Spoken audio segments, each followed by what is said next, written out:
強く強く輝いて消えた流れ星ほら命が燃える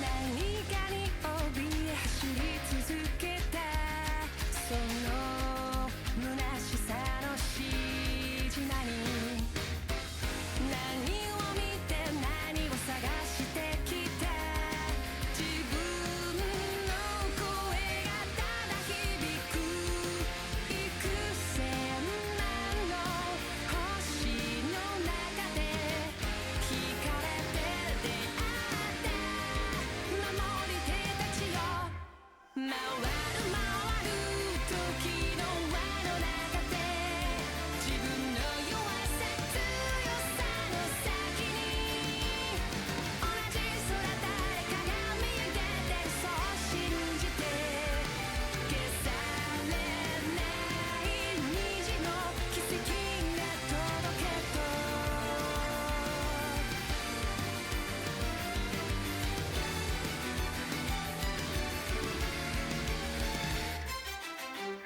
冷たい指で涙拭ったあの君がもう帰れない水平線目指して飛び立つ自分の願いを抱いて幾千万の星に呼ばれ交わりすれ違う守り手たちよ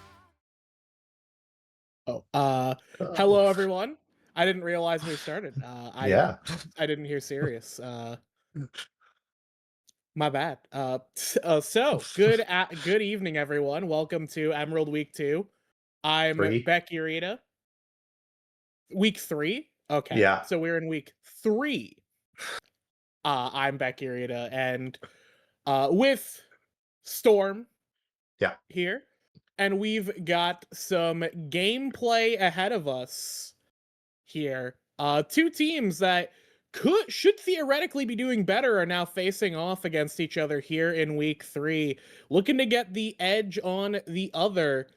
Strawberry Noctis up against Dorado Gaming Epsilon. Any thoughts before we jump into the draft as our players are getting themselves situated?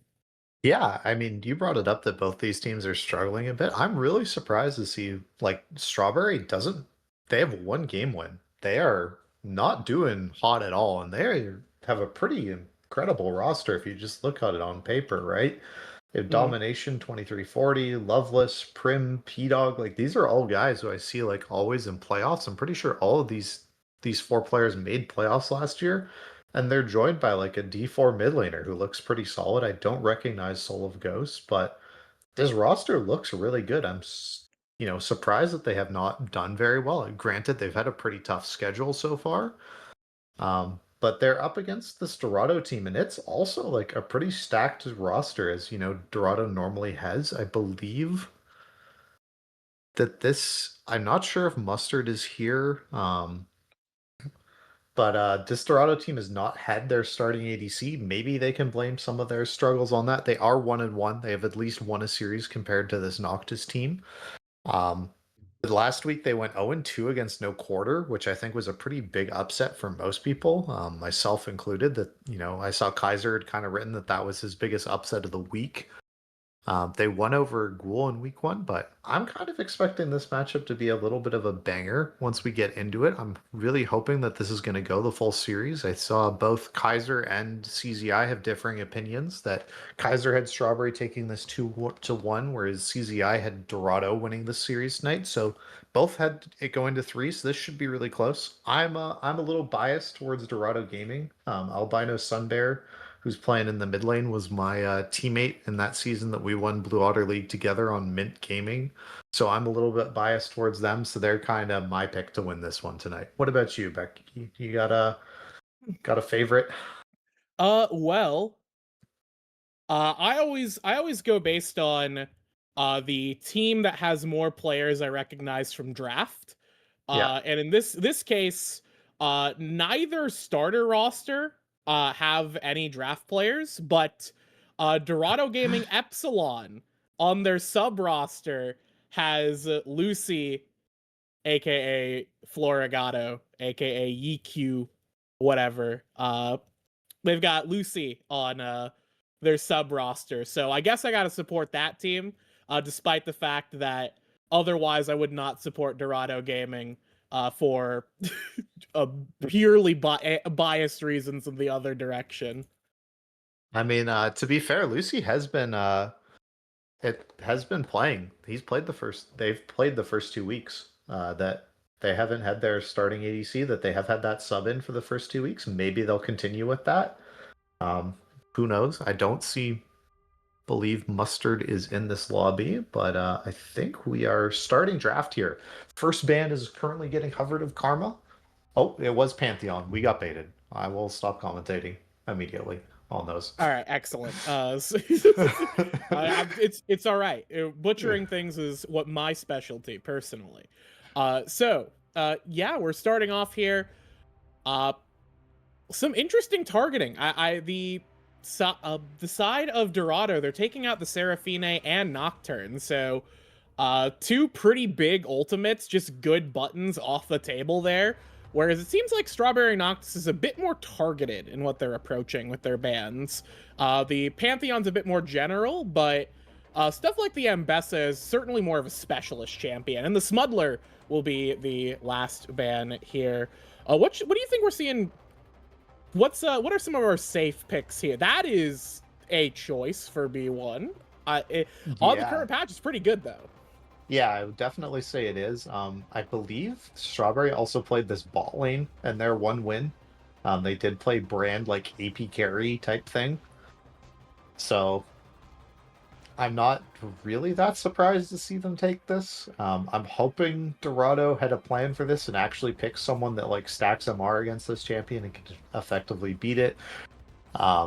This is definitely a really odd, weird B1 pick to me still, though. Yeah. I definitely kind of support the Xin Zhao. Is very good into Brand. You can get on top of him. You don't die to the burning passive as much when you have your Crescent Guard out. I think Xin Zhao is a really solid answer here. I'm guessing we're going to take our kind of ADC answer. I guess this Brand is technically like a flex that could go to mid or support, but I'm pretty sure this is like Brand ADC. I don't really know where else it would be. Nami gonna get taken away. That's his like best support champion with him, because he can. You just press the E, the Tidecaller Blessing, and then he just presses that E button, and it just auto like you take the Nami damage as well. It triggers all 3 times, and it also sets up the slow sets up for Pillar. It sets up for Conflagration. It's a fantastic combination, and then the Aqua Prison comes down. The two champions are really synergistic, so makes sense that they're going to look to deny that now that they see the Brand out. But there are still some good combos with Brand if that is their carry option. Rakan, I would say, is not on that short list, but it certainly is an option. It's a champion with good buttons that plays relatively well into Nami. And the Orianna would be a good pairing with it. It'll depend on what their jungler is, and as we go into the second round of bans, that kind of opens up the window for Doge to pick some of those to ban some of those Orianna partners that you typically see. Nocturne's already off the table, so there are plenty of others they could look to take out. Yeah, I feel like there's Strawberry needs AD topside, right? So I feel like Jarvan seems like an incredibly safe ban to me. That's like really great ball delivery that gives you that bit of that AD damage. But ooh, that's Lucian Nami, the fish reunited with her man. Was the combo of ages old. Isn't nearly as good as it used to be. Lucian now like gets buffed from other things other than just pure enchanters, but it's still like a pretty strong pairing. I want to say it's also like really aggressive, this Dorado bot lane, and just whole draft so far. There's a very hard mid-game spiking team that they had taken for themselves. Curious to see if they're going to kind of continue with this and try and run over this game towards the early game, or if they're going to try and get a little bit more of a standard teamfight draft going for themselves. But right now, it's kind of win lane, win game. looking for Dorado. Yeah, I mean that's the Lucian. Lucian, since the day he hit the rift, was all about kind of dominating the earlier stages of the game, with his just really strong upfront power based numbers, great combo, and burst potential early on. And like you said, the Nami is the classic affair partner that Lucian has in the bot Yeah. lane. Much like Asena and her own fish in Thomas Kenjamin, in the bot lane. As we do have, again, not too surprising to see two junglers taken out, two really good Orianna pairings. The Galio will be the response into the Ori, and they're saving that top pick for their counter, which at this point, absolutely the right choice. I think Yeah. there's no reason not to. So Yeah, speaking as a top laner, round 5 counter pick is mine on red side. Silly mid laners, you don't have real counter picks in your lanes. I mean, the mid is already showing as well. I definitely support this for Sunbear taking this Galio. There's the Gnar, so like to give Strawberry like yeah. a bit of AD on their top side. I'm really hoping we see like an actual counter pick come out here of something that can like smash Gnar. I know we won't. We're not going to get Yasuo top lane or anything like that, but hopefully it's something that's actually like good into him and not just like set up a team fight for Dorado. I still think like Malphite could look like pretty hard here just to give you like really hard engage onto like the very immobile Brandon Ori. Yeah. Okay. The Camille taken off with the bans there. Certainly now seeing the Gnar, that makes a lot of sense. Yeah. It's one of the things that Gnar does not like to see. I would say stuff like the Yak S sometimes is pretty okay in it too, Gnar. I do like the Malphite though. My only concern with the Malphite, if they ended up going for something like that, is just damage. Yeah. Do we have They enough would be damage in the later really low stages of the game? damage.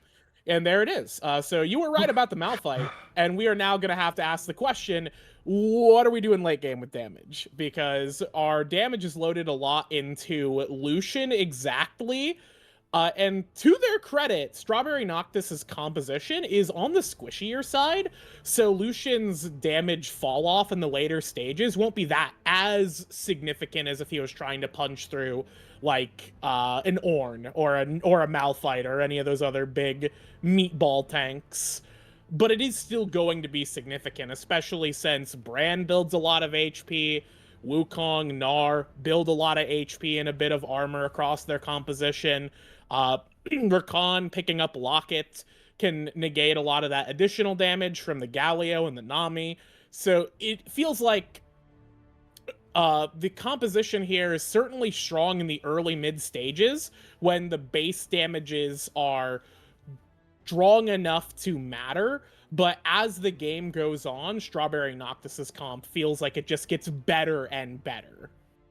Yeah, I fully agree with your analysis on this, Becky, that like if Dorado Gaming does not get the first 2 dragons of this game, I'm thinking it's kind of doomed. Like they have such a powerful mid-game spike with the culling, with the unstoppable force on top of the heroic entrance follow-up and stuff like that. Like they have so much CC and immediate impact to start fights that it should be impossible for Brandon Ori for Strawberry to literally like get set up. But if Strawberry can live through the initial burst of a team fight, they're gonna win that every time. They have so much more consistent damage through Gnar, through Ori, through Brand. Like, you don't really necessarily think of these mage champions as like consistent DPS, but they just have that ability to cycle through their spells so much quicker. And I don't know who. I feel like one of Gallia and Malphite for Dorado are going to have to build some sort of damage, right? You can't have both of these guys being full meatball shields, that one of them is going to have to build AP. And I'm not sure which one of them it is.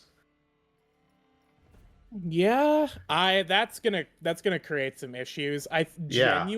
I wonder if it's Galio who builds Yeah. AP here.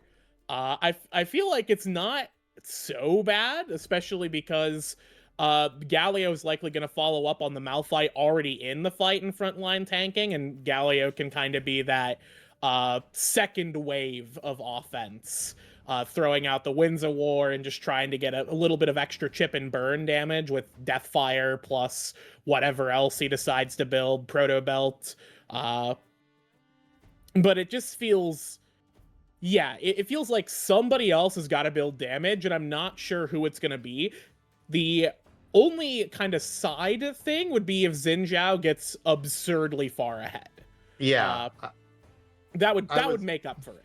I was about to say, yeah, Paseo definitely plays like I noticed I was looking at like their solo queue thing. This guy plays like a lot of like Master Yi and Diana and stuff like that. He is definitely like a jungle carry player primarily. So he definitely has the experience and knows how to play that way and play for himself. So hopefully he can do that as this Xin Zhao. It's definitely feels like there's like some opportunities here. You have a lot of really, really good lanes to gank for, right? Galio brings an incredible amount of CC to gank onto this Orianna that if you're able to burn that flash, it feels like, pretty easy repeat kills. Lucian Nami offers a whole bunch of setup as well with the slows and the knockups with Nami. Malphite into Gnar is just generally a really long lane that Gnar generally pushes into Malphite, and Malphite provides that slow and things like that. So again, I just feel like you have a lot of really good gank opportunities here for this Xin Zhao. So there's a lot of chances for Payaso? That is a weird name to say. Anyway, I feel like the Xin Zhao has a lot of opportunities to get really far ahead, and I think that should be your primary, like your secondary carry behind this Lucian here, but I'm kind of in agreement with you that like I would feel much more comfortable if either, you know, if we had AP coming out here from Albino Sunbear on this Galio. I just think it makes more sense. I don't think you really want to go like the full Hollow Radiance thing in mid lane. Does offer a lot of value because it is like the two primary carries on Strawberry are both AP technically, but we'll have to wait and see. Unless you got something else to say, I feel like we're ready to send it to a really short break here Yeah, before we get into this. I think we're good to go to break then, yeah. So we'll see if Strawberry Noctis can convert on their position in the draft, stall out, get to those later stages, or if Doge will punch a hole through the fruit opponents on the other side. We'll see you in the game in just a couple minutes.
Welcome everybody here on the Rift. A minute in between Strawberry Noctis and Dorado Gaming Epsilon.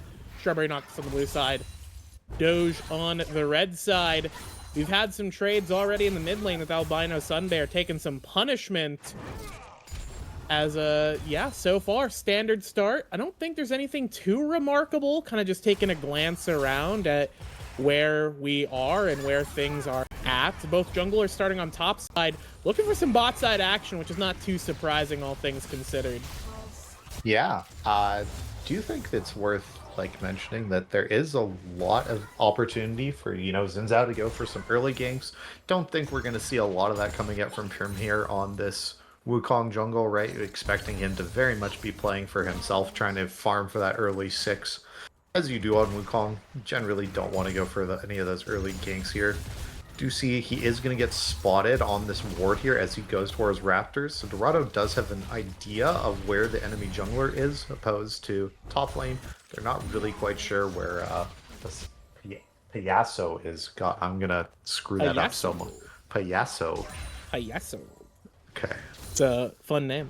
Yeah. In any case, yeah, it's we'll have to see what happens with our junglers here. Like you said, the Xin Zhao has a ton of opportunities early on here, especially in the mid lane on that Orianna. If Ori pushes in, she is a very easy target. Gnar as well can get pinched pretty hard if he is not managing his resources effectively or managing the wave very effectively. But I don't think Gnar's gonna feel pretty safe for the time being, since both of our junglers are on the bot side. Already we have Loveless getting some info. Ping's going out on the red side, so they know that wards are going down. They know roughly where the Xin Zhao is, and Wukong's gonna actually get first draw on that Scuttle Crab. One of the the nice things about playing as the brand here is that you can kind of play it back fairly safely. So even though Lucian Nami have a lot of aggressive potential, Brand can kind of just stay back, feel pretty safe for himself, and let Rakan kind of help out the Xin Zhao, get some movement going. We got some movement up here as P-Dog's going to be looking to try and fight out Payaso here, as a flash will get blown. Yeah, that's a pretty big win, because that's a really powerful gank tool, as Xin Zhao to be able to follow up after someone and land that third hit of that 3-talon strike to get that knockup and all that bonus damage. So I think that's a pretty big win. Prim was looking, right, to contest on that crab and see if he could force to get that double crab for himself, which would be, quite frankly, an absurd win for the early game of Wukong. But we can see Trinity Force being built here. P-Dog, thank you for Gnar players everywhere. You've actually built a null magic mantle into the Malphite. Thank you for knowing how this lane works and what you're supposed to do. It still really sucks for this level of the game because you are mini Gnar and you have some of the lowest base stats in the entire game. But Viva does have to reset here. He pretty much has mana to throw out 1, maybe 2 more Qs. Yeah, that's the Malphite paradox of the cheese wheels. They do a lot of damage early on, especially into a champion with 20 HP like the Gnar. But they also just absolutely destroy your mana bar, and you kind of have to make the Malphite choice of, do we accept that we are going to just struggle with mana, or do we buy a tier? I don't necessarily know if the tier is in the cards. I feel like it's not so bad. No, we are not. We were looking to see who was going to build AP. I think we have our answer. Yeah. It is AP Malphite, at least for the start of this game. And you know what? AP Malphite's kind of dumb, but I do love it. So I'm okay with that. On the bot side here, Rakan once again getting a way into the Drake, but this might be a little dicey here. Albino Sunbear waiting in the wings, going to be looking to try and get engaged, maybe try and get a taunt right here, both over the wall. And now the Drake is left dead to rights, going over to Dorado Gaming for absolutely nothing. Yeah, they even burned Prim's flash. He didn't have Warrior Trickster to get over that wall. So that's a pretty huge win from them. We can see Viva also level 6 now, has that ultimate on the top lane. So Poke actually can now matter. He actually is the way to finish the Gnar off. So there's a lot of opportunity for Dorado to start playing ahead. We really feel like they need to with this comp, right? I was kind of calling out, if you don't win the first two dragons of this game's feeling doomed. That was the first dragon of the game going over. Ocean Drake feels great for them, gives some extra regens. They can try and fight more. And then Infernal Drake coming up as well. These are kind of the souls you really wanted to see to be able to play for that feel super powerful. Kind of the only one left that I think you'd be like exceptionally happy to see is maybe the Hextech Soul. But pretty good start. You know, we don't really see any big CS leads or anything like that kind of coming out here, right? Everyone's pretty even in that department, so kind of shocked that we haven't seen anything more from Payaso coming out here. I feel like he definitely has a lot of opportunities, but instead he's really focusing on this clear, trying to make sure that he's cycling his camps efficiently. Yeah, and I think the stability, although the first Drake is absolutely great to see, and especially if they get the drop in the first round on the if they get the drop on the Grubbins, that is extremely good for them. But a stable game state like this absolutely, I think, favors Strawberry Noctis, just due to the nature of the composition. So we'll see what Doge can do to try and force the issue. With no summoners blown anywhere aside from Prim blowing that flash at that little dragon jaunty excursion that we witnessed there. But I think both of our teams kind of just looking to play a little slow, which I don't know. I'm not a fan of that. Well, I want to see something coming out from this Dorado roster. Yeah, I mean, if you were picking a team to fight with, you should be fighting. There's no ifs, ands, or buts about it. You know, see, counter, like a gank didn't happen, nothing came of it here from the side of Strawberry, but it's like, I want to see proactivity, right? Like, I want to see bloodshed. I'm kind of bored of this, like, in some ways. They're not playing it correctly, I want to say.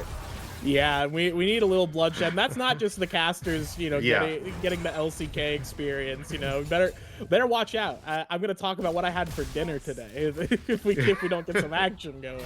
Pretty tasty dinner. As we do have an exchange right here. Okay, we got an engage from Loveless trying to get some damage right here. Burn coming down. The Culling will try and negate some disengage. Gnar pulling back Viva into the wall, getting a good chunk of damage, a good trade into that Malphite. Unstoppable Force getting flashed there. Viva looking to fight back, blowing P-Dog's flash. Now we got a flash down here. Loveless looking to try and get the engage. Does get the charm. Fully locked down onto Lucy. That's going to be first blood, but now Payaso with the Crescent Guard going to try and get Gremlin out of dodge. Will successfully get the Nami into safety, but Nami did have to blow a couple of sums, and Lucy ends up dead on the floor. First blood. Yeah, Strawberry takes an advantage there. I mean, this is a horrible start for Dorado in the spot lane, right? You've lost your three most important summoners here. I mean, you've kept the barrier, I guess, from Lucy, but it's not feeling good. I mean, Sunbear as well, before he gets this MR component finished, you know, before you finally get that Hollow Radiance, you don't have the push to outpush Ori, so he can't join in any of these plays to get these heroic entrances in. You can see Soul of Ghost has been able to match him so far. Hopefully he's going to be able to back and get this Hollow Radiance and can start getting some of this push and get some of these roams, because I feel like it's going to start being on him. I mean, we haven't seen Viva get a solo kill, and you really need to, because as Gnar levels up, he gets more and more resistances. You know, you get more range as you level up on Gnar, which makes just trading into Malphite so much easier. He has that fleet, which scales so much better as the game goes on as well. So P-Dog's kind of survived what I'd kind of point out as like the danger parts of the game, is the like pre-9. It feels really advantageous for Malphite, and as this game continues, I feel like it gets much, much better for Gnar. So I'm kind of worried already for Dorado, and we're only 10 minutes in. Yeah, you don't like to be worried about the team 10 minutes into the game, especially considering those. I think those worries are very well founded, as you said. You know, burning so many resources for just functionally so little, and still kind of getting out on the losing end of an exchange. And the Grubbins did go over to Strawberry Noctis, so that's a good pickup for this for the blue side here, especially considering if Nar and Oriana both have plenty of good opportunities to kind of just get pot shots into the enemy turret. If they get a good wave in, they could absolutely start taking some plates and snowballing some gold, which will feel very good here.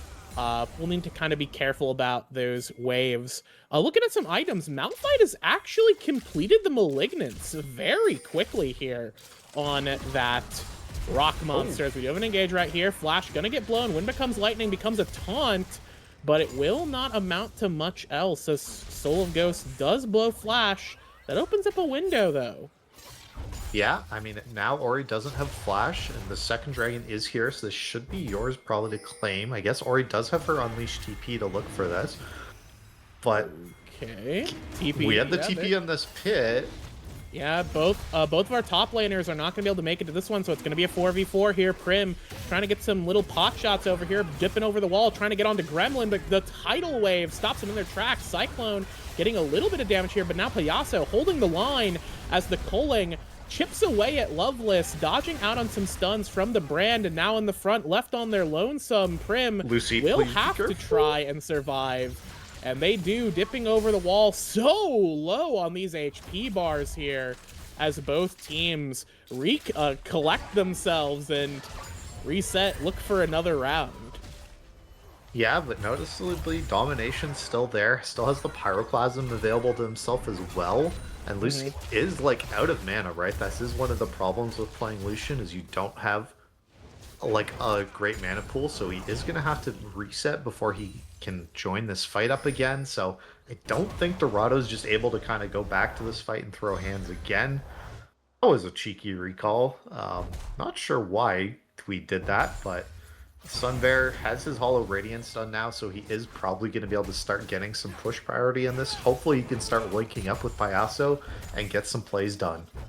But he's currently looking towards top lane here with Viva. It does have the ult available, so we could see the ult combo here. Yeah, okay. Here comes something. Yeah, P-Dog getting punished here.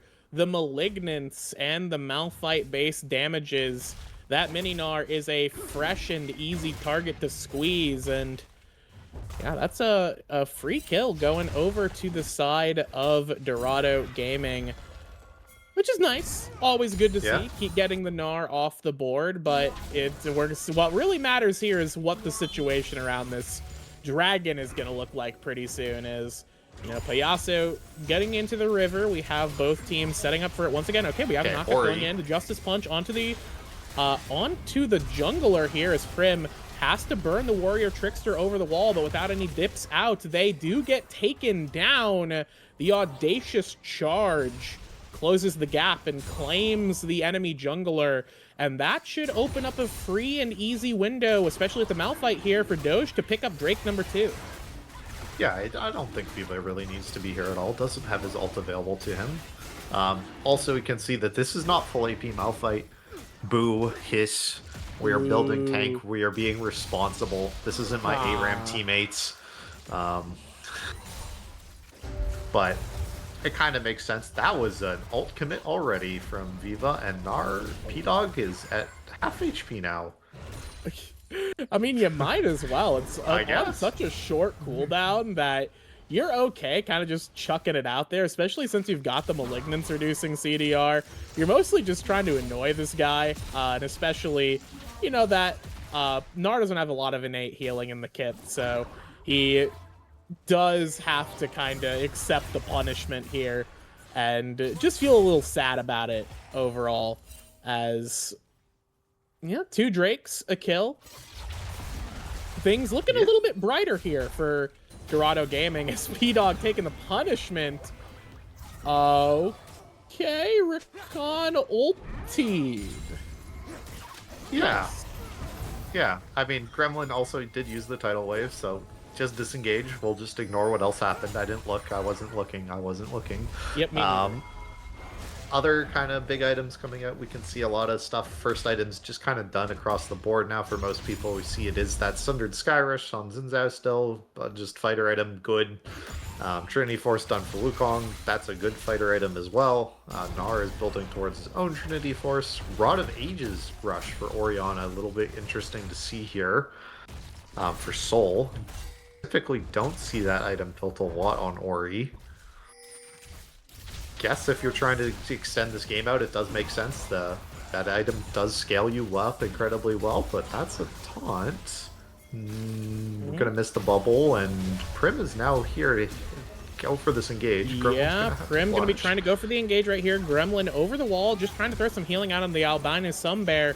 Okay, Flash getting used, and Albino Sunbear actually gets out of dodge. In the bot side, Domination does have to blow the Flash. Lucian going in for the solo bolo, almost gets it with the culling, but not quite. So a near pick on it to Albino Sunbear, but the healing from the Nami is actually good enough. And importantly there, that Herald also goes over to the side of Doge here. So now things are starting to heat up. Yeah, we can see that P-Dog has almost finished this top lane tower. Have to see if this Herald is going to be able to claim the first brick. I imagine that Dorado is waiting to use it towards this dragon fight, to kind of use it as a pressure point on the map somewhere. Or maybe they'll use it as kind of the battle herald to get some of those knockups to look for some more engage. But I mean, you have Malphite and Zinzao. I don't think you really need a battle herald. I'm really hoping we're going to be able to use this for a first brick somewhere just to get that extra gold lead. Because we don't really have a gold lead right now, right? It's like 400 gold for us, 500. That's not a lead. No, it's not a lead. We can pretend it's a lead though. Yeah. If you think hard enough, it is mathematically a lead. So that's what we call a victory in my book. Okay. I don't.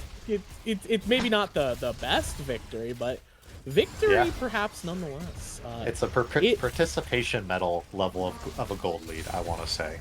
Yeah. No, that makes sense. I feel like that's correct. Yeah. In any case, here. They are certainly, we would have liked to see a stronger lead from this team, but with the two Drakes and the position they're in, I think it's still feeling okay. We do, again, they itemized a bit more damage with the Malignance on the Malphites, and that will certainly put some chunks into the Strawberry Noctis roster, at least until the later stages.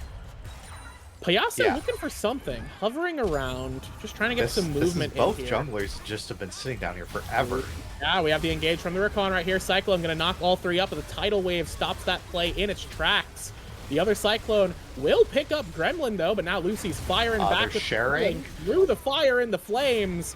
They do not carry on. They, in fact, perish as Payaso will drop as well. Fighting into the brand, sharing is caring, but they do not care about each other in this one, as Domination sets up nicely for a Prim triple. Yeah, that's the gold lead gone. Goodbye. Yeah, it was nice while it lasted, 07. But yeah, just, I don't know. We just stood on top of our teammates and spread brand passive to them. I don't know what that was all about. Payaso was very close to killing, and making that a 1 for 3 at least, but just was not a good fight at all. I mean, at least it's Chemtech Dragon, so that's up and that's on the map. So you have that dragon, the soul itself sucks, right? The soul is pretty much doesn't feel like it does anything. I feel like most games. Nope. But the nice thing about this dragon is that it means there is the mega plants on the map. And those give you a whole bunch of ability to make plays. The sweepers mean that you can always try and force things. We can see Strawberry's committing to the split push. They are leaving P-Dog up in this top lane to hit this tier 2 tower. They're okay going up to Soul Point for the enemy team, saying that Chemtech Drake sucks. You guys can have those as much as you want. Yeah, and honestly, I don't really mind that. I think it's kind of a heads-up choice here, especially because now that once we get to Drake 4, I feel like Strawberry Noctis will be in a much stronger and better position in terms of their ability to fight. After another 5 minutes of trades, if they continue to go in favor for Strawberry Noctis, the next fight around this Dragon Soul could certainly start turning things around. But on the other side here, an early Dragon Soul opens up an early Elder, which I think would feel pretty nice for the side of Doge. It to kind of find a very quick path to lethal if they can make the most of it. But I just don't know if that is going to be possible. It all really just matters. There's 4 people coming for you. Yeah, he's gonna be toast here. The big old Demacian Golem will crumble to the might of 3 gamers. On the other side, though, Malphite does pick up a turret, trading something back here. Yeah, getting some gold back. I'm just kind of shocked that happened. Like, that seemed like such an obvious macro play to me, is that, well, Gnar has basically killed the 2 towers in the top lane. You know, he's done his job in pushing, so he's obviously going to go towards the bot lane. So I feel like that was a little bit of a misstep here from Sunbear. Be interesting to see if anything comes from this play. They're committing onto domination. Yeah, domination will get picked off by the culling. Prim on the back, gonna try and get out of... Well, try and get something here on the back foot as Gremlin will drop. Not quite able to get out. Both summoners down. So that's a 1-for-1. That's a Nami for the brand here. Unfortunately, though, the HP bars are low enough that Lucy does have to respect the opposition. Can't just step up willy-nilly. And it sort of evens out in the end. Yeah, I mean, they also got P-Dog's teleport as well, so the summoner trade's at least a little bit better, but I really do not think Gremlin should have flashed there. I think he should have just accepted his death. I do not feel like you had anyone coming for you, but here's a great Gnar. Yeah, great Gnar into a charm from Loveless. Now P-Dog is going to try and have to get out. There's no cooldowns left available for the hop. Will not become anything as the wind becomes lightning. It secures that one. Skewered there. Domination turning it back around. Looking to try and get close enough. Get some slows. Tag those abilities onto whoever is closest. And Malphite is close enough. Passive getting procced. The slow going back through. Able to find the wall. Not nearly enough damage from Prim, but that is a huge chunk taken out of the rock monster. And with the jungler down, Strawberry Noctis are pulling the trigger on the purple worm. Yeah, I'm amazed that they're going for this in some ways, because we have the culling, there's the heroic entrance, there's the tidal wave and everything. I feel like you just need to get in here and fight for this. This should be a fight you can take. Yeah, this should be a fight, but Lucy's so late to this right now. 4 members still strong on the Baron, and nobody wants to. Too afraid. Lucy just a little too slow getting there. And without the damage, without the threat, that's just a free Baron pickup with no response. Yeah, we traded Baron for a plate mid. Like, that's awful. And Lucy is now, like, looking to trade in now that Domination's here. We're going to lose our mid-tier one, and this is like a minute till our dragon. That was the point of the game where we wanted to try and be strongest to win the game. And, you know, there's still no IE done for Lucy here. And I don't think this is a Dragon Soul that you can take now. If you're Dorado, you can't take this fight against this Baroned up team. You just got to try and turtle a little bit here. And I feel like P-Dog can just kind of go where he wants to right now. I don't even think he needs to be here for this dragon. No, and I think he absolutely could just look elsewhere on the map, continue to chip away at these side lanes, especially with the Grubbins, with the Baron empowered minions. It should just be a freebie here, chipping things away. And now that the lane pressure is moving in favor of Strawberry Noctis and the tides themselves are shifting in those favors, even with Nami on the other side, it's starting to look a little bit more dire as those even gold situations we were looking at earlier in the game have started to spiral out of control, potentially into an insurmountable situation as the first of the Chemtech Drakes for Strawberry Noctis will be picked up. Yeah, and it's just, I really do feel like it's the case that Dorado just doesn't push their lead enough. They only have this one tower you can see taken from them in the top lane there that they got as that trade for Albino Sunbear going down, right? They haven't been able to crack this bot tier 2. this tier 1 tower being up in the mid lane is such a problem for them. It makes it so hard for them to just get any sort of footing. And it makes it so that Strawberry has such an easy way to enter these dragon fights. So I'm really hoping we see some sort of a response coming out. P-Dog is looking for a really aggressive play here. Yeah, I think he's P-Dog, dead to this. Yeah. P-Dog getting a little too hyper there. The Adderall infused haze that this Gnar was encountering just got him a little too excited, and he ends up being the victim of his own hubris, falling to the turret there. Does get the flash out of Albino Sunbear, which is a moral victory more than anything else. Yeah. But that's not going to matter a whole lot. I still can't get over the fact that we've drafted Malphite Galio, and we have not seen a Malphite Galio combo. And it's 27 minutes into this game.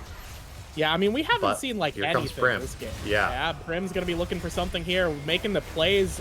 This Cyclone's going crazy. The Galio goes on to the Wukong, of course, as expected, as Payaso will get taken down here. All the brand damage it's spreading. Yeah, Brand will not get the full Pyroclasm action on to the entirety of the enemy team. But does get the passive procced, and with one gamer down on Payaso, that front line is not nearly as threatening. Although Viva is still around somewhere, but man, there's just no threat of anything that I feel like Dorado Gaming can put onto Strawberry Noctis. Yeah, I mean, Lucy at least has their Infinity Edge now, but it feels too little too late, right? Lucian's like time in the sun is past. It's 28 minutes into the game. I feel like Brand is much more useful in these fights and things like that. But it's got to be on Lucy. We got to see a culling to really chunk someone out into this Malphite ultimate. That's the only way we're going to win this game, is we got to get a calling down that's going to do a whole bunch of damage. I'm really hoping Gremlin is able to find these buffs up with this Imperial Mandate and get a pick for the side of Dorado. Otherwise, this is just going to be kind of watching Strawberry slowly choking Dorado out. We can already see that they've started taking some of these camps away from them. They have all this deep vision. You can see that blue buff had been taken away by Prim. And I'm just wondering what they're going to do. We don't even see like any big completions coming out soon for Dorado. Like, you know, there's just an arm guard here for Galio. You know, I don't know. Ooh, arm guard. Yeah, like, yeah, exactly, well, right? Like, it's not, these aren't like big exciting things. It's not like, oh, there's no needlessly large rods or anything like that sitting in here. Like, Ornsmail gonna do gangbusters, cutting down the crit damage from the brand spells. Yeah, I think it's gonna go absolutely sicko crazy as Viva and Payaso kind of just hanging around. We're the side of Dorado Gaming Epsilon just feel completely lost. It feels like the early game didn't pan out, and now they're just like standing around like you know, line cooks around closing time, just like, okay, what do we do? Any ideas?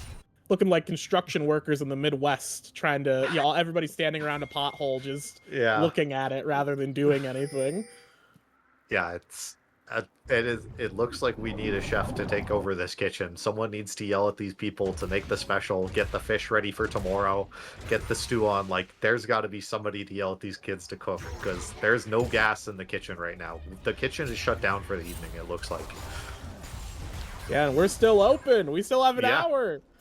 Can't close now. There are people in the drive. What are you doing? Sunbear, fight these people, please, do something. Why are you... We've rocket belted away. Payaso? Okay, is going in. But, like, Lucy, I need you to walk at someone and hit them. Yeah, we need some action. We need some gumption. We need, like, some hope more than anything else. Yeah, because I don't have a lot of hope right now.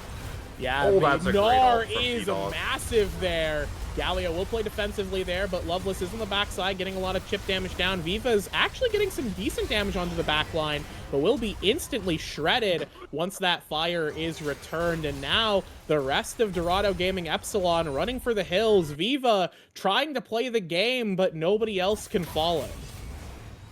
Yeah, the culling that we were talking about, we were so hyped to see. I watched it. I think I saw 3 bullets connect there from that culling. It was that's what we call the cuddling right there. Yeah. It was very good. Yeah, so hopefully we're able to get some better ults, but the Baron spawned. We've just lost our second dragon in a row. P-Dog is now in his rightful place, which is the lane outside of Baron, and does not care about whatever meatballs in front of him. We have Wit's End, Black Cleaver, and Trinity Force, so we have the anti-tank build fully online now as this Gnar. So Albino, Sunbear, and Viva both just cannot match Gnar at all on the side lane. They could just kind of clear the waves and hope their towers don't die that quickly. So what's the play now? What is the dish we are creating to save the restaurant, because it's closing? Yeah, I don't think we're gonna need. I don't think even Chef Gordon Ramsay is gonna save this kitchen. I think it's kind of doomed from here. But yeah, I don't know. It seems like at this point it's kind of the onus is on Strawberry Noctis to just kind of do nothing. Like there's no incentive for them to play the game. It's like, well, yeah, P-Dog's gonna win eventually, right? Yeah, in Entropy will win this game before Doge does, which is truly astounding. So it's just gonna be a matter of, I think, Strawberry Noctis are just kind of allowed to play slow. If you're Doge here, I think you like try and get a pick on Brand if you can, but Brand is so hard to pin down. Oh my god, it's a real culling. I can't believe I predicted the future. Is now Prim will get to the return fire there. Gremlin so low off of Brand's full combo, and now the full combo's coming out here. Payaso trying to hold the line, but there is no damage left alive to fire back. Vivo trying to do something here, dropping the unstoppable force, but it is quite stoppable in this game as a doubler on P-Dog will clean up this ace. Only domination, what looked like a good pick to start this. Finally, we see some action, but it's too little too late. Yeah, I mean, while it was a great culling and we did get that kill, Lucy immediately then died for it, and that is all the damage on your team basically is now gone. Payaso did not get ahead, is not any sort of threat on this Xin Zhao, and this should just be the game being over. While we do see that Lucy is respawning here with Gremlin, he says both their Nexus towers down and the Nexus is just getting focused. They are not hitting the Vlad, they have indeed hit the Nexus. Yeah, a rare sight actually ending the video game here as, yeah, a pretty strong showing from Strawberry Noctis, playing to their win conditions and allowing Doge to kind of defeat themselves in this one. Yeah, it was just the case of Dorado. We went, wow, they've drafted some really aggressive play. I cannot wait to see this Xin Zhao play like a psychopath and gank people. And then he full cleared, and I went, wow, you should have picked Master Yi or something, like, if you're going to play like this. What are you doing, man? Like, yeah. At least pick, like, Udyr or something. Yeah. I don't know, man. Yeah, that was just not well played. If you're going to play the game like that, you need to pick a different comp or something like that. Have to see what Dorado's going to do when they're going to take a different side. You know, they have side selection now heading into this game, so we'll see if they want to stick on red and try and get some of these more counter picks. I mean, I think we can say the Malphite into the Gnar looked pretty good. We got a couple of solo kills there, had some pretty decent ults, so I think that was a pretty good game out of Malphite. Top laner bias, that was definitely not a top diff. Yep, I believe it. Yeah, so we'll see what our teams can do, what they can bring to the table here in our next game. We're going to go to a break as we set up for the next draft. We'll see you then.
Keep moving on.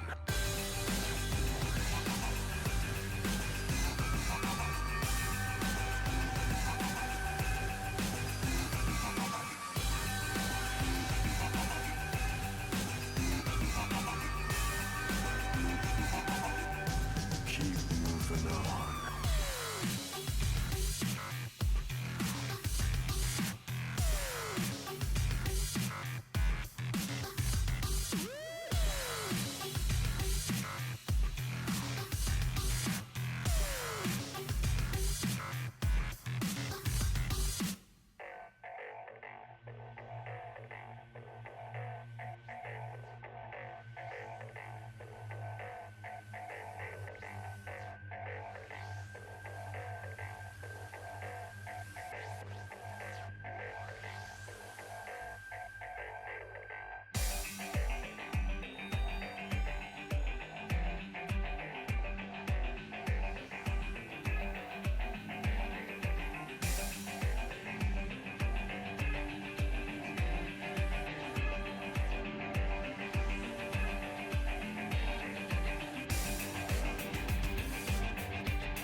And they say I have a grim sense of humor.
Welcome back, everybody, here before the draft of game 2 of our series.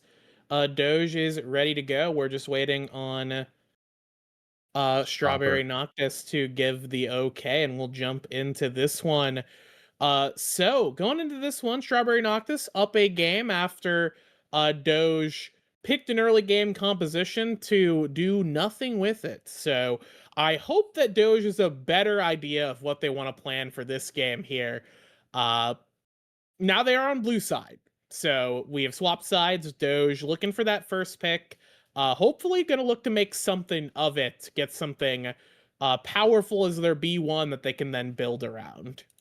Yeah, I'm hoping we see something broken come through for them. That would be the goal at least. Could see maybe that smolder or something like that. We have started on this draft. Do you see our first bands coming through here? Seraphine going to be the first band here for Dorado again. Nocturne again. I think these are the first. These are the same bands. Yes. Yeah. The Ash is new. The Why Ash did is a we- new band here. And the Ambessa is not banned this time around.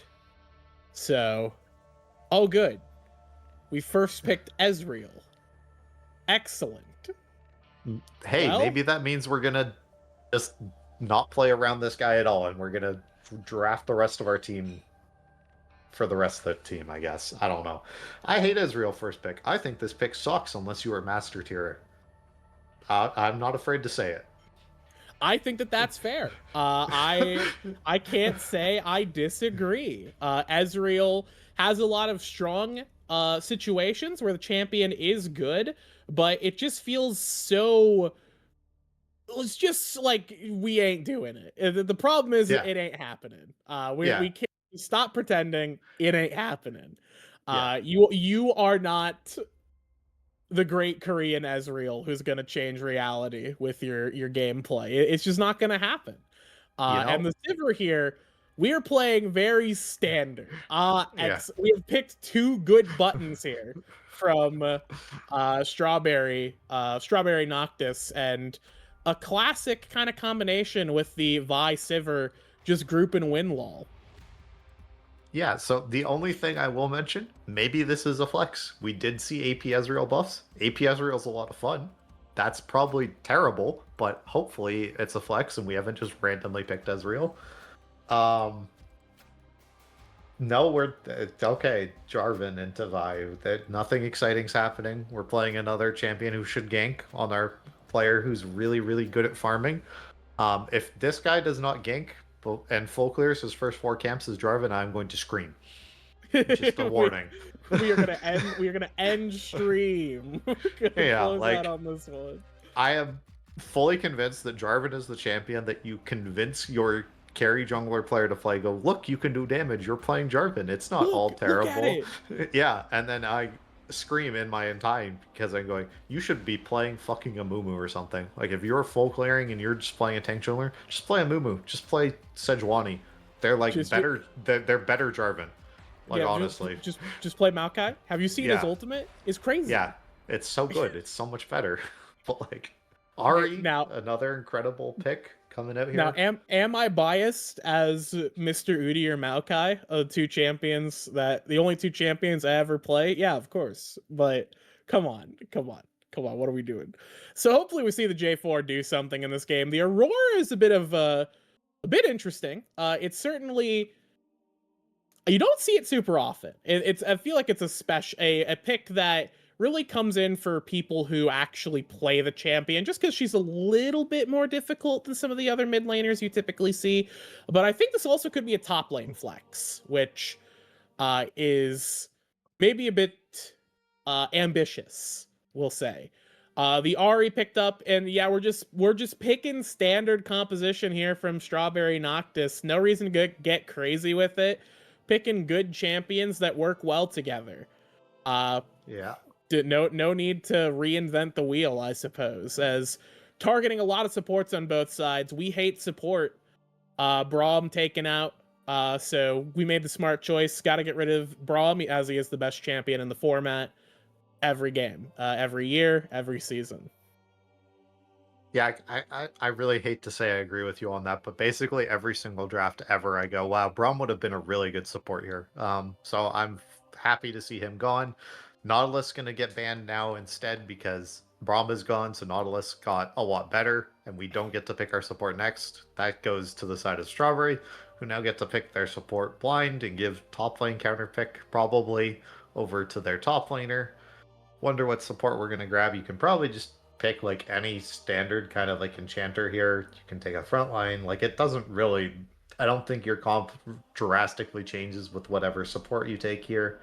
Yeah, I'm kind of I looking think at it's like Bard is like what I would be like happy to see, but like that. I'm Okay. so good They're at watching. this. They're watching stream. They're watching Yeah, stream. So yeah, that's the Bard. The Nico's getting hovered. I don't know. That doesn't feel real, but we're gonna just yeah. I'm talk. just I gonna guess we can ignore look that. at the Bard right now. Yeah, As you said, Bard is a really a neat champion who does a lot of interesting things. Kind of a one of those oddball champions, but I think pairs really well with the Sivir. In yeah, terms of just pumping out some pretty strong, deceptively high damage in the early stages that is largely uninteractive as Nico support. Okay. yeah, Nico support into the Bard is the classic matchup we've all expected to see. Nico with Ezreal is a little interesting, though. I suppose you're just trying to poke the opponent? Ah, Annie. Of course. yeah. So, Obviously, this is it's Aurora it was top. so we decided to reveal our hand as okay, all right, you got us. It's Aurora top. All right, get your counter pick, and there she is. Uh,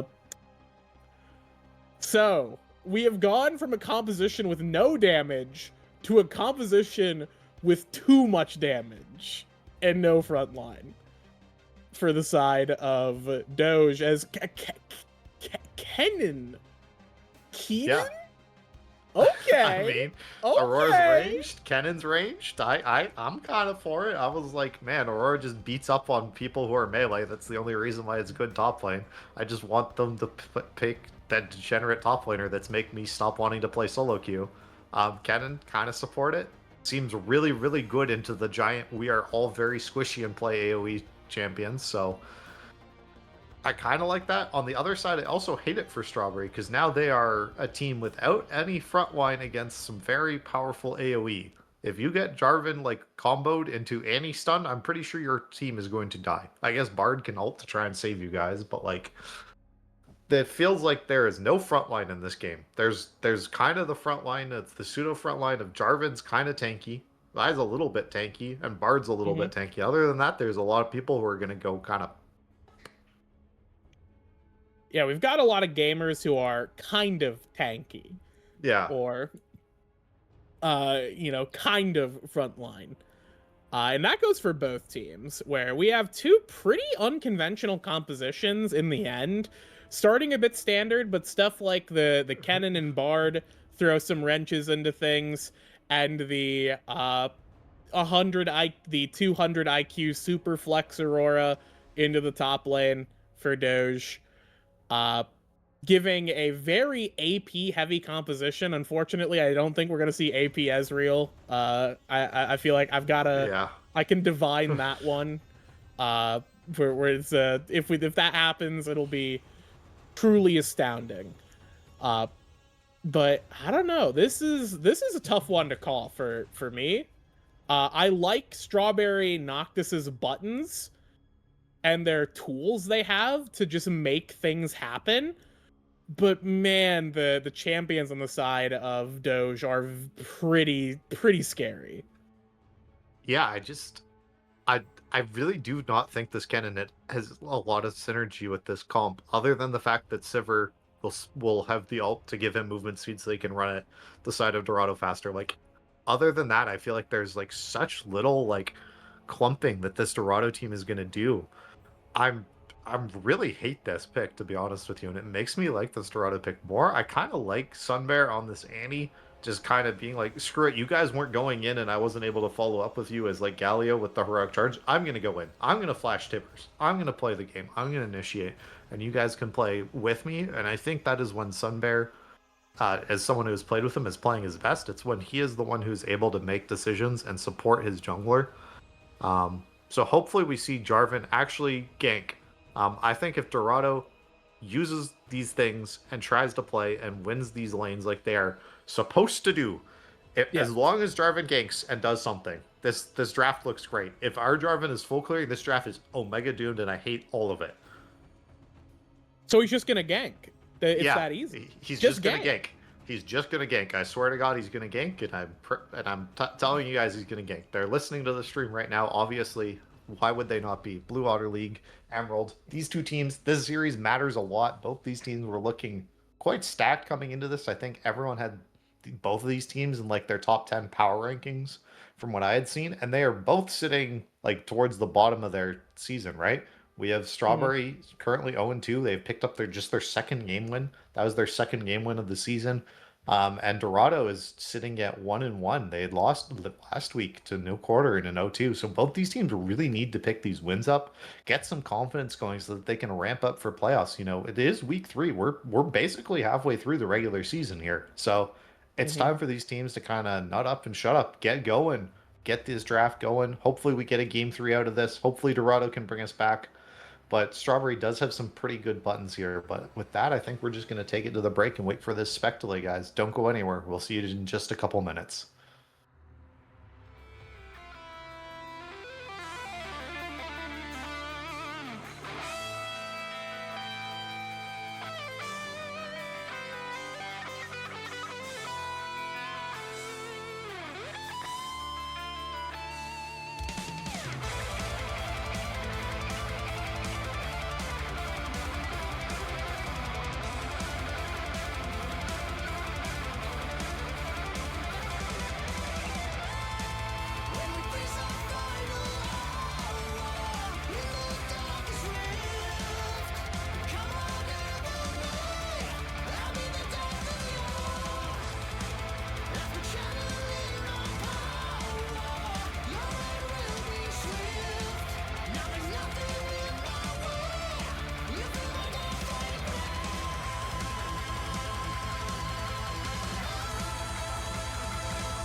All right, everybody, welcome here onto the Rift for game 2 between Doge and Strawberry Noctis.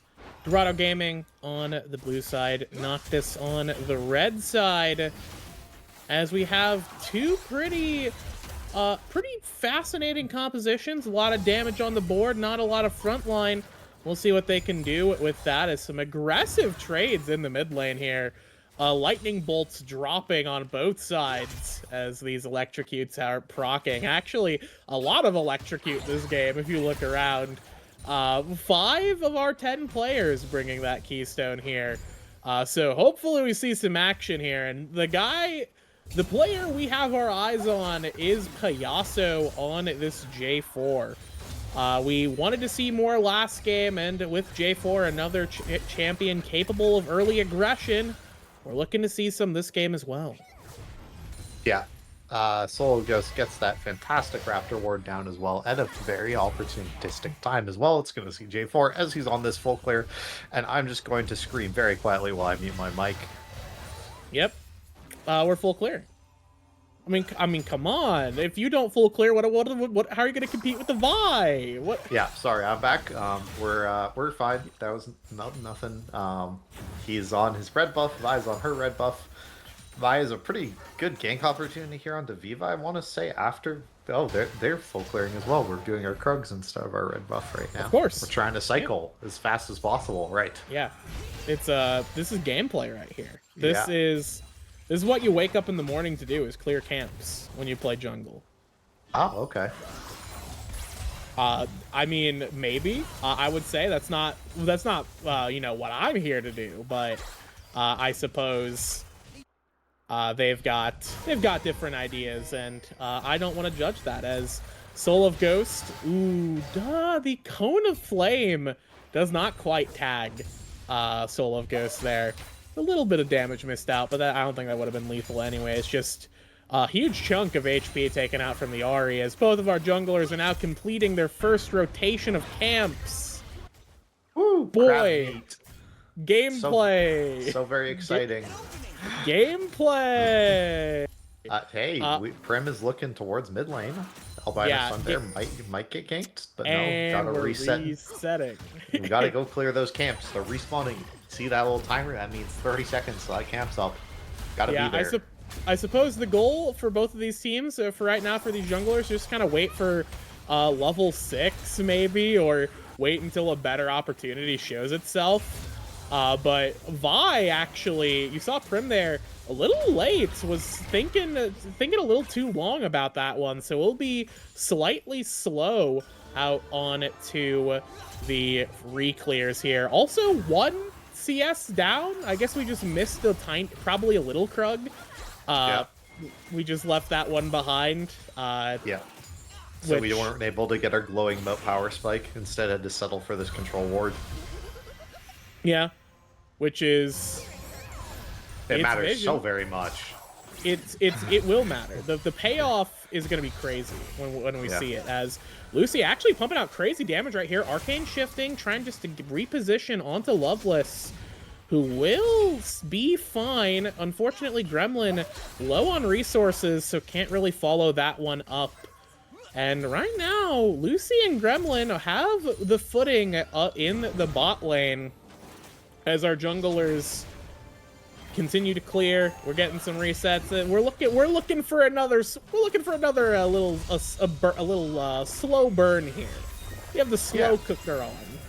Yeah, I mean, 3 seconds here till the first dragon in the game spawns here. We'll see what that is. It is a Hextech dragon, so the most exciting soul in the game is gone, and the coolest rift. But that's an ult committed from P-Dog here in the top lane. It wasn't the greatest slicing Maelstrom, but hey, got a pretty big chunk on Viva, who did burn his TP, so that damage actually does matter. Yeah, but we didn't get flash. Nico? Vi alert jungler. I'm just kidding. I'm just kidding. No, we're looking for this. Yeah, magical journey. We don't have... Okay, magical journey over the wall, looking to try and get into this one, but we're going between realms, and she's out. Didn't even have to blow flash on that one too. Very well played by Vivo. as on the bot side here, now Payaso, champion of right-clicking neutral camps, is right-clicking the Drake, and this is likely going to just be another first Drake going over to the side of Dorado here. Yeah, I mean, you're always happy to get the first Drake. Dragon Soul, generally the stat that tells you who wins the game the most in League. Just dragon stacking, always good. Love to see that for Dorado. Albino Sunbear is now level 7, does have access to the Tibbers. Okay, we've committed that ult. That was pretty deep. Yeah, that's a very deep ultimate, but it is going to convert as Albino Sunbear does blow the flash and does go down. First blood going over to Prim, who takes advantage with the J4 on reset to punish that mid lane. Yeah, I mean, that's a pretty big kill. I think the biggest part of that is more that Albino Sunbear doesn't have flash now, so now when you have that ult back up as Vi, you just have a pretty easy kill. You just press that button again onto that carry and they just die. There's nothing Annie can really do about it. You don't have any way to position yourselves. Don't have that rocket belt done for the pseudo flash. Please tell me we're not building that. We're not Chovy, guys. You can build other items. We don't need it. I'm Chovy. Okay, you're Chovying? Yep, you can't stop me. Maxing? Okay. Okay. Anyways, P-Dog is using the Slicing Maelstrom once again to poke on to Viva, keeping this Aurora at bay, but no flashes burned still as... Okay, P-Dog is going to attempt to make something happen onto Viva in the river, but now will be punished by Payaso, who's in the right place at the right time and picks up one for the side of Dorado. Yeah, but he's not cycling his camps. So I don't know if this was really worth it. You know, that was just 300 gold. He could have just cycled those ball-in camps. That would have been much more worth it. Sorry, I'll stop bitching about this. I agree. Why we should be hitting more camps. I think that's the real truth of this, is we need to be hitting camps more. Yeah, see, if we had have not gone for that kill, we would have cleared our bot camps. We would have been here for the scrub fight. Anyway, Prim is looking top lane for Viva, who did go for a push up here. Yeah, and also still has flash and ulti, so no. Okay, in the mid lane, Loveless finds Albino Sunbear with Soul of Ghost, the Ahri support in the mid lane, getting quite a bit done. Setting up a couple of kills here as the Bard will now go back to bot lane of 300 gold richer. Yeah, why do we have a Kindle Gem in our inventory, Loveless? That CD? isn't... Yeah, but that's not how you build the Deadman's Plate. That's the Bard item. I mean, there's got to be something else we're looking at. Yeah, I mean, it's Redemption, I think. Okay. I will say, Bard itemization eludes me. So okay. I'm gonna trust that what we're looking at here is the right choice, and not merely some strange things happening. I'm a big Polypuff enjoyer, so I am well in tune with the Bard builds and what's going on with here. But Loveless doing his own thing, straying from it. But Sunbear looking for something, just avoids dying to Prim. Good job, Sunbear. There was a potential fight there that was an actual skirmish that would have been exciting, but no, these teams not wanting to do that. Dragon spawns, don't you know, in 90 seconds, and we need to clear our camps before that. Yeah, we gotta cycle. Get ready for this camp right here. As you know, what have you had dinner yet? What have you eaten? No, I have not. I have not had dinner yet. Unfortunately, I'm on the West Coast, so I kind of get home and jump right into the cast and eat late at night. I gotcha. I'm an East Coast. I was eating a French dip sandwich before cast with caramelized onion. Very tasty. Ooh, that sounds hella good. But anyway, action. Payaso. Action. Payaso will be attempting to make something happen. The Cataclysm goes down. Great combo here. Soul of Ghost does dip back in, and now Payaso is in a prison of their own making. Will go down as the Slicing Maelstrom keeps the Prince trapped.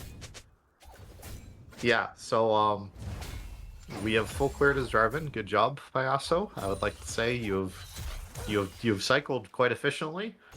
I really hope you land some more of those great ultimates later in this game because you're gonna need them. Fight happening in the bot lane here though. Yeah, we do have the engage from Gremlin. Does not hit anything though. Albino Sunbear around the corner drops the stun onto Loveless. Dominator did have to burn both sums, but does get out and will be able to clear this wave. Maybe taking some punishment in the process, though. Ooh, actually taking a lot of punishment, but that turret will dissuade Lucy and Gremlin from going any further. Yeah, and Gremlin took an extra turret shot there that got him quite low. Lucy as well tanked some of those up. Had to burn the heal there from Gremlin to save his Ezreal, save that ADC. Domination almost able to trade back efficiently. P-Dog gonna stop this base. Look, it's our first rocket belt of the game finish. How many are we gonna see? I'm thinking 3 or 4. Nico's gonna build it. We see Aurora, I believe, is building it. Annie, I believe, is building it in mid lane, and it's already done for Kennen here. Yeah, so I actually would like to see the rocket belts because it means that theoretically we'll be seeing some rocket belting in and engaging and attempting to make fights. Which, even though they're not happening right now, the promise of a brighter future does give me hope. And with that is the second Drake of the game, picked up by the side of Strawberry Noctis as the Chem plants bloom, and we got another Chem Tech Rift. Snore. Yay! I'm so excited for it. Anyway. Because what we needed was less incentive for these teams to fight. Yeah. We see our Ezreal went back at like 11 minutes into this game and bought a call. That's pretty great. That 11-minute goal. There's no. Oh wow, wowie. Oh boy. Oh, here's a fight happening. Okay, Loveless is gonna be looking at and we can't. Yeah, we can't close the gap there. Albino Sunbear is able to just dip out. Is fast on that one. Is Lucy actually putting out some good DPS on this Ezreal here, putting Dominator in a very precarious situation. I will say Dorado's bot lane is doing a good job taking advantage of Loveless on the roam, just punishing, getting small advantages down here with these plates and that chip damage. Will allow them to kind of get narrow margins here in the bot lane. And since this is going to be a game of narrow margins, you're okay with that, as Gremlin is going to be jumping and ambushing. Great onto Loveless there, but who will flash out? Dominator popping the spell shield. Lucy needs to fire something out right there and will get, with the auto attack, taking down Dominator there. A good setup from Gremlin, surprising everyone. I thought the Nico had recalled. I did not realize that was there, but that was a great Pot Blossom coming in from the Nico into a good pickup. Yeah, Gremlin sat there in the bush as a minion, so when Bard Loveless checked that bush with his Cosmic Binding, there wasn't anything to, like, snap onto there. Here's a great play in the top lane. That's going to be Viva going down to Prim, picks up another kill. The Vi looking pretty good so far here. Yeah, didn't even have to use the Assault and Battery on that one, so that is a good tool to still have in pocket. That's the name of it, right? It used to be I think it used to have a different name, or maybe it was a different viability that was like police brutality or something. I think that was her old passive. That was her old passive. Okay. I was getting sidetracked there. As first turret will drop on top side, P-Dog taking advantage of the Aurora getting removed from the map a couple of times here. This Kennen pick does pay out in the end for the side of Strawberry Noctis, as maintaining a steady, stable gold lead for themselves, about 1.5k. 2 minutes on the next Drake, 4 minutes on the Baron. Herald is on the map. Payaso is down here. We'll be looking for something that's an easy pickup. Flag and Dragon Death, as Lucy gets another one in pocket, as Domination looking more dominated this game than last. Yeah, and this is going to be a turret coming back here for the side of Dorado to kind of close this gold lead. There was grubs taken by Strawberry. Don't really know how much those are going to matter this game. Not a lot of split pushing, I think, going to be going on. Just a lot of team fights. There's a charm landing, but Tibbers dropped. Yeah, Tibbers will drop, but Spirit Rush keeps Solar Ghost safe. Just out of arm's reach, ever so slightly. On that one.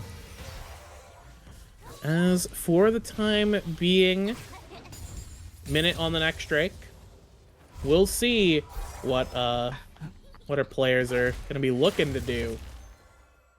Yeah, I'm hoping we see Gremlin do some more Nico stuff, do some more kind of fancy stuff right now. Just kind of looking like themselves, not shape shifting too much here. But here's a play from P-Dog.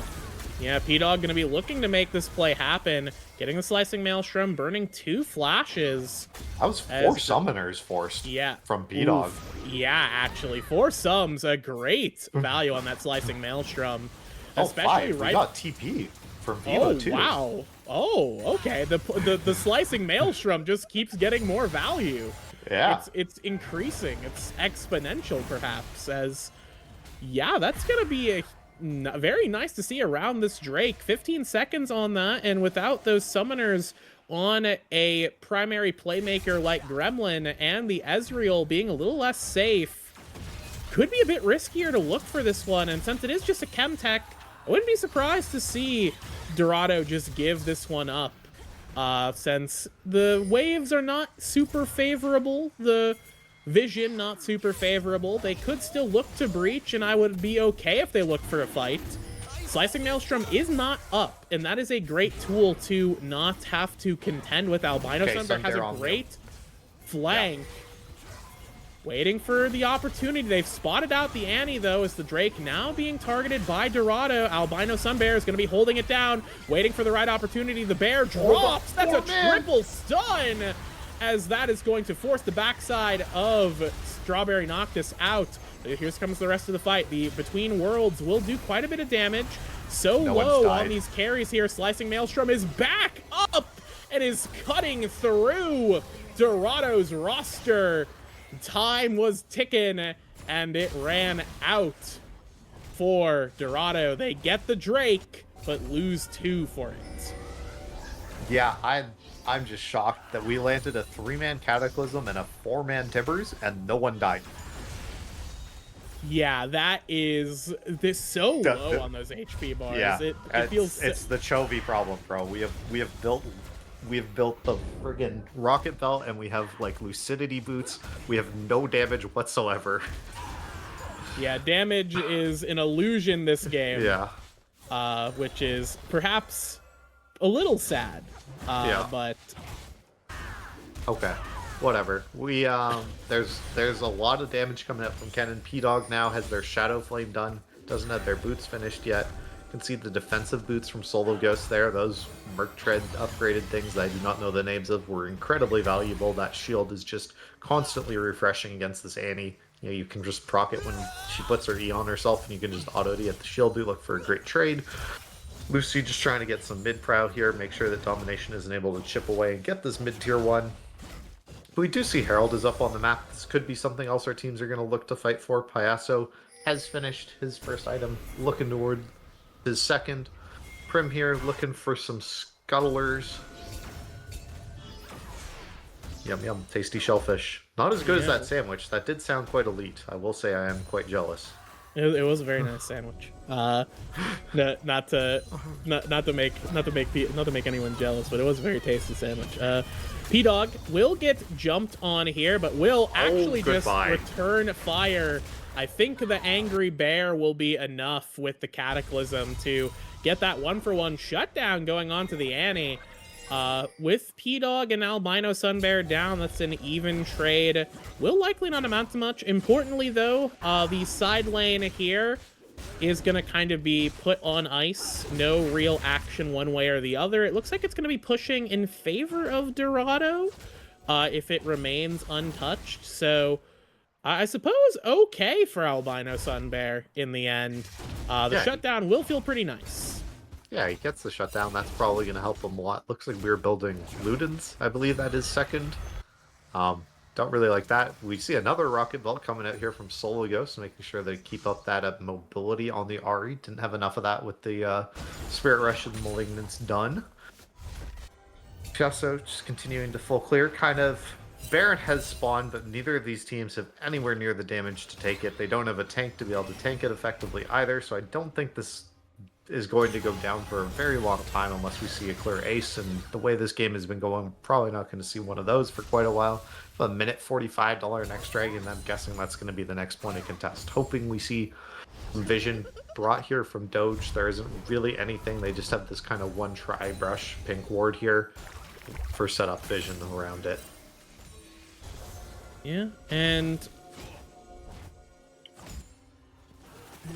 mostly just waiting to see at this point what the play is going to be, perhaps around. It's going to be a bit before either of these teams start thinking about Drake. I think it's just a little bit too much of a moonshot for these compositions to try and go for that unless they get a good pick onto the jungler. So going to be waiting for a potential pick on the side here as Loveless will find Sunbear with the rest of the team slicing through with that Maelstrom.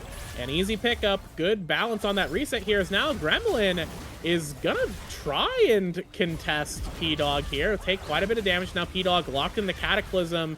Will be locked between worlds, taken out by Viva. And now between turrets is Prim, who just can't get it going as Gremlin, this tasty bait of the Nico, will get out with her tail intact, but these turrets are not so lucky, as on the bot side, one will drop in the mid lane and top lane. Plates will get cracked, and that's a good gold value getting back, traded back in response. Yeah, Strawberry's probably pretty happy with that trade here. I mean, just for Dorado, it just feels like a little bit of hope that, while Sunbear isn't having the greatest game here on this Annie, 1-5-1, the rest of his team is doing pretty well, right? And as long as Annie has Flash and R, she is very useful. So hopefully we're going to see this build come out with all this utility that Sunbear has. He's going to be able to find a great angle to land this Tippers here. But looks like this third dragon of the game is going to go over, so that is sole point now. That was a disconnect from Sunbear. I'm really hoping there was a pause. Oh no. Oh no. Sunbear is gonna get a crazy surprise coming out of this DC here. Nuts. Nuts. Yeah, that was Tempered Fate. Yeah. Tagging the Annie there, who became a golden statue and DC, I suppose maybe that was the secret passive on Bard's ulti. It crashes your opponent. Yeah. Which I think is a good value, personally, for the button. Yeah, I mean, story time while we're on this pause. I remember I used to play this game, because I am old. I played this game like pre-season 1, like after open beta type thing. What, you too? Yeah, I'm also old. And my old computer did not have a shader graphics card, and I had to ban Nunu every game because his ult would literally crash my PC whenever he was used. So I perma-banned Nunu every single game I ever played. That sounds about right. Yeah. That sounds about right. That's pretty good. That's pretty good. I never had an issue like that. The game kind of just did not run super well, but that was, older computers. It at least could run, and that's beautiful when you're a kid and you ain't got nothing to your name except an elderly laptop. You can at least play League of Legends, and that's pretty good. It was fun. Played the game at very low settings. Was out living on the East Coast. So I had like 110 ping. It was not a good time, if I'm really being honest with you, but I've stuck with it. League is fantastic. We're really enjoying ourselves. Any items you really want to talk about or highlight here? I feel like there's something maybe we could talk about. Like Sivir is slowly creeping her way towards the 500 CS win condition. Yeah, and that's certainly good. Yeah. Yeah, I don't know. A lot of proto belts this game. Yeah. We're seeing. I think it's really good utility for all of these mages this game. Looking to just try and close the gap and just good value from the item. And I gotta say, Proto Belt is one of my favorite items to just use because it's fun. It is Yeah. a fun item. You fling yourself at your opponent, and that's enjoyable. And sometimes Yeah. that's all you need, I would say. I mean, But I generally like it as well. It's also the auto reset if you're playing one of those really weird champions, like Echo really loves it for that fact. mhm. Um, but I don't know. I just feel like if you're not playing certain mages that really need like the mobility and things like that, like on Annie, I don't understand why we have built it, if I'm being real here. Um, but who knows? It certainly looks good in correct applications when you're able to use it. So hopefully we're able to see some of these proto belts be used effectively and dodge some pretty key skill shots or get closer in. We've definitely seen P Dog here on this Tenon has looked really great with it. Being able to get these big slicing maelstroms off onto people. Um, but yeah, I just feel like Dorado's kind of while they are on Soul Point, this is a soul that again doesn't really do anything for them. It doesn't matter if your teammates get bigger shields and are tankier at low HP because everyone is going to die from 100 to 0. There isn't extended fights happening. It's one team blowing each other up this game, I feel. Yeah. And we'll see if anybody gets blown up here. I'm going to try and bait the game into starting by saying we're going to go to a quick break as we wait for the pause to unpause. We'll be back on the Rift eventually when the players are ready.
Perfect.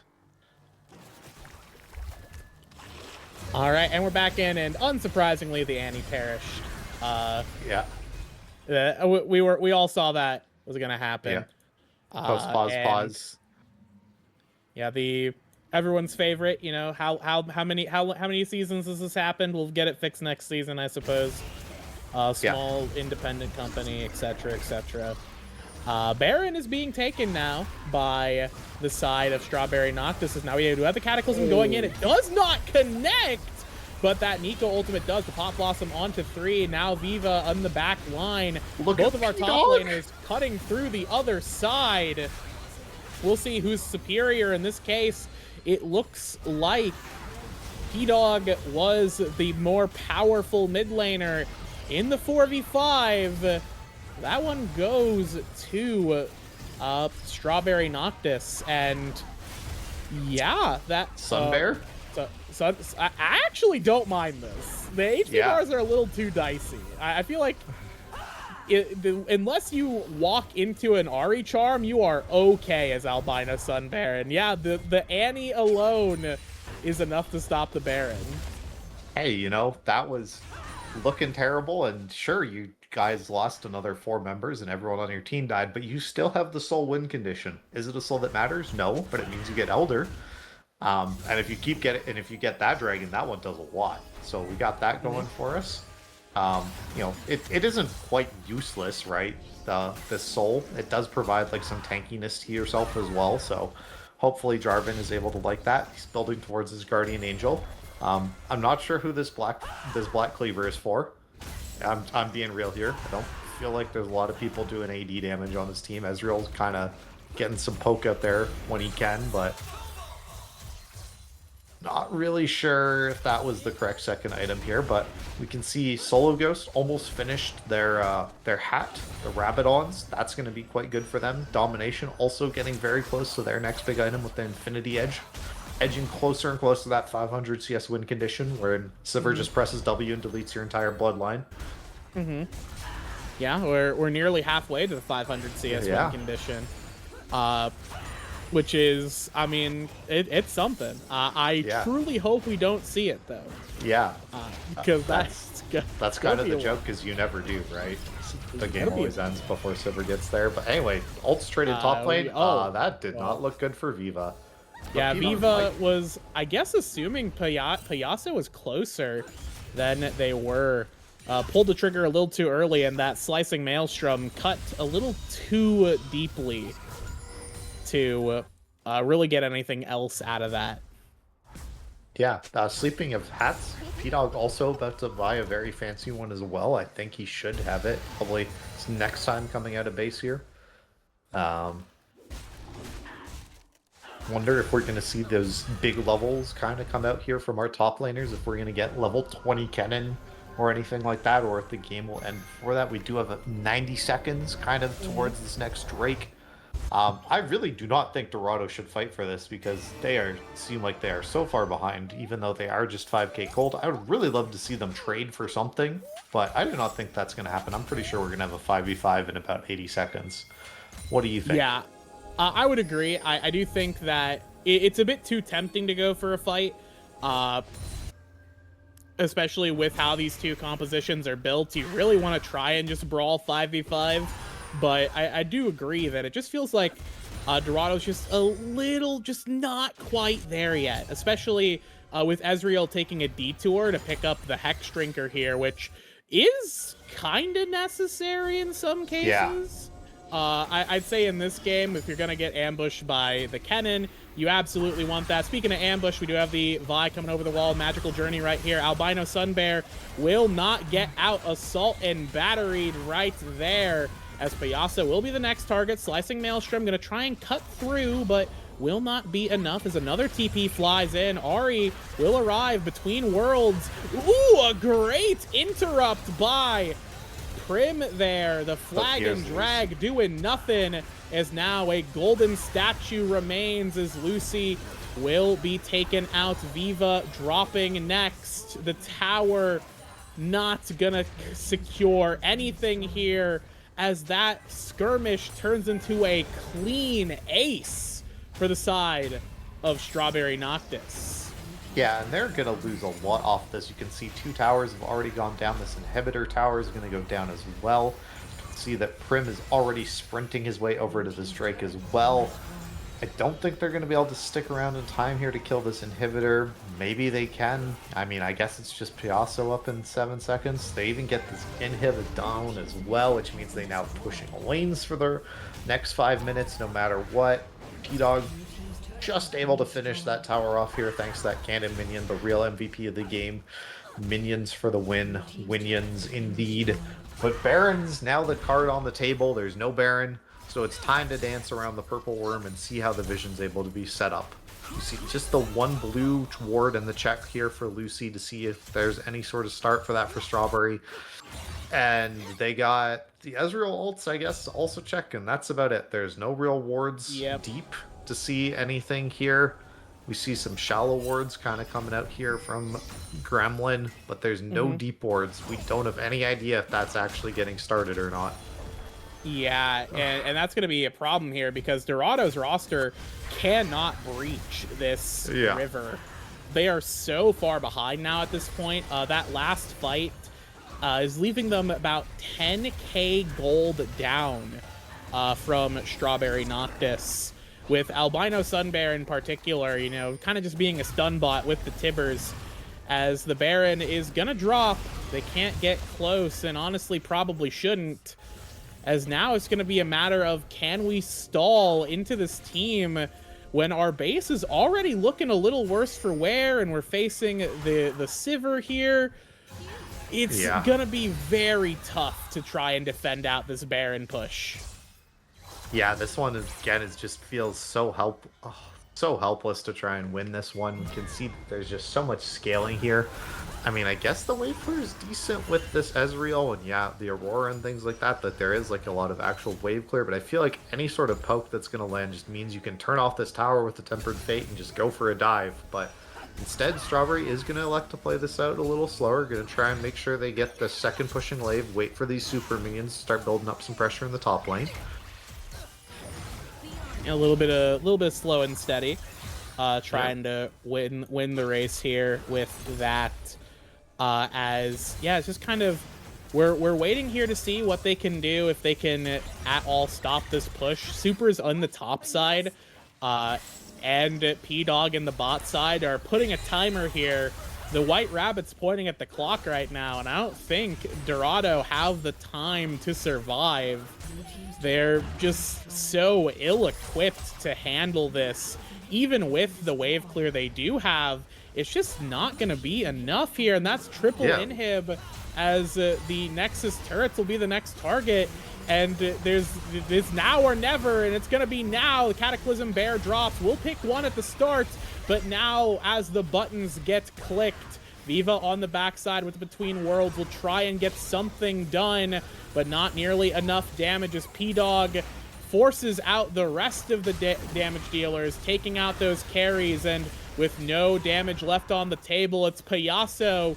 The Guardian Angel will keep him alive on the end screen, but it's only to see the Nexus explode as we have the end of the game, and a 2-0 for Strawberry Noctis. Yeah, big wins from them. Think they looked pretty good that series. Oh, you yeah. know, they played their games the way they wanted to, right? In game one, they went, we have the scaling cup. The onus is on Dorado. We're going to sit back and chill. They got and when Dorado was up 2 dragons, I was kind of going, oh, maybe there's a little bit of hope. And the 3rd dragon went over, and I was like, okay, there's something. But Strawberry was cool as a cucumber. Also, you know, despite not being that fruit, being a vegetable, they were mirroring that. They made sure to keep themselves just in the game macro wise, right? I think that was the biggest difference between these two teams. It was just Strawberry had a clear macro plan and knew what they wanted to do at most points this game, whereas it felt like Dorado did not. They just were kind of trying stuff to see what would work and sticking with stuff, and it looks like this Dorado team is gonna struggle. I mean, while both these teams are now 1 and 2 now in the season, which isn't really where you want to be towards the end of this. It's looking like Dorado is kind of slipping out of a playoff spot. I believe they have not played like some of the really high tier teams left in this league, that they have not played against Mint or Skyloft. So there's a lot of really tough opponents left here for Dorado. Strawberry has already played, I believe, both of these teams as well. So they have played probably the toughest teams left in this group. So I'm almost certain we're going to see this Strawberry team make a big run and start racking up some of these wins, and we might see this team in the playoffs, whereas Dorado looking like they're probably on the down low. I don't know if we're going to be able to see these guys in the postseason. Yeah, Dorado just, and I think you summed it up very well. It just looked like Dorado didn't have a game plan. We saw it in both games here, where the team just felt very just lacking in coordination, where they would just, it seemed like they just weren't on the same page. They they didn't have the confidence to play together. They didn't have the confidence to kind of go for aggression, and they were largely just playing in response to what their opponents were doing. I will say, as game two went on, we saw a lot more from Payaso, getting stuff done on the J4, finding more cataclysms. Uh, but by the time we got there and those fights started to happen, it just felt like Strawberry Noctis had already found their win condition and knew what they were doing to play around it. And they had been doing that from the start. Whereas Dorado found that in the middle of the game when they were already in a deficit. And at that point, it's really hard to dig your way out, especially into what Strawberry Noctis had assembled and the power of the cannon flanks. It's nasty. It was a nasty comp to try and dig your way out of. Yeah. Um, I'm gonna say I definitely feel like if we're doing like any sort of MVP talks for like that game, it was definitely P Dog in game two. He played absolutely incredibly on that cannon. Basically won the fight with all of those slicing maelstroms. There's like what 3 or 4 where he landed slicing maelstrom on like 3 up members of Dorado. So I think Yeah. he was the clear MVP when it was coming to that game number two. Game one, I don't know. Do you have like anyone from Strawberry you think that played like exceptionally well? I don't really have anyone that was like in my mind was like the clear MVP there for them. In game one, yeah, I would say I kind of don't really have anyone that comes to mind. I do think we saw probably just P Dog again. We saw some good Yeah. Nars. Yeah. Was able to play, especially like playing out of a rough lane situation into the Malphite, making a lot out of the champion, getting a lot of advantages. So although Prim did play very well in the Wukong, we saw a lot of Yeah. great cyclones in that game. So I'd say either of those two players for game one, but for the series, it feels like P Dog put in the work. Yeah, I mean, let's just go with Prim then as our MVP for game one, and P Dog is the MVP of the series with that game two performance as well. So shout outs to them and the rest of Strawberry who are looked pretty good there. I mean, maybe just that kind of the fake O2 of you've played two of arguably the best teams in the league, and you now have what should be in theory, but what a lot of kind of the analysts of the leagues are saying. I mean, next week they're playing the Iceborne Sleep Callers, I believe. Or no, did they play them already? Let me just double check that so I'm not reporting fake news here. Next week, no. Strawberry is playing instead No Quarter Legacy. That is my mistake. They've already played that team. So, that should be a test. I feel like No Quarter Legacy are definitely the playoff bar, I would say, for this Shurima group. They're kind of if you beat us, you can pass go. You're a playoff team and you should be in the top four. They're kind of looking to me to be kind of the gatekeepers of this kind of third and fourth, whereas I feel the Skyloft Spire and Mint Reaches Roosters teams are definitely looking like some of the strongest teams in this group. But Shurima, I think there is a lot of possibility. There is upsets that can happen, right? Any team can go on a run. I mean, both these teams are down in the dumps, basically, right, in this division. So have to be interesting to see if any of them can join us in the playoff season. But from myself, Storm, and from Becky, and all of us here at Blue Otter League, I think we're going to end the stream here. Thank you so much to all of you for joining us. Shout out to Sirius as well. And I think you guys can all have a great night. Just remember to keep tuning into Blue OL. We'll have leagues on all the time. I believe we have tomorrow is Diamond. I think is it Diamond and Plat tomorrow? Yeah, I believe so. I'm not quite sure on that, but there will be more Blue Otter action all the time. So make sure to follow this channel, guys, and we'll see you guys in the next week. We'll be back for some more BOL action.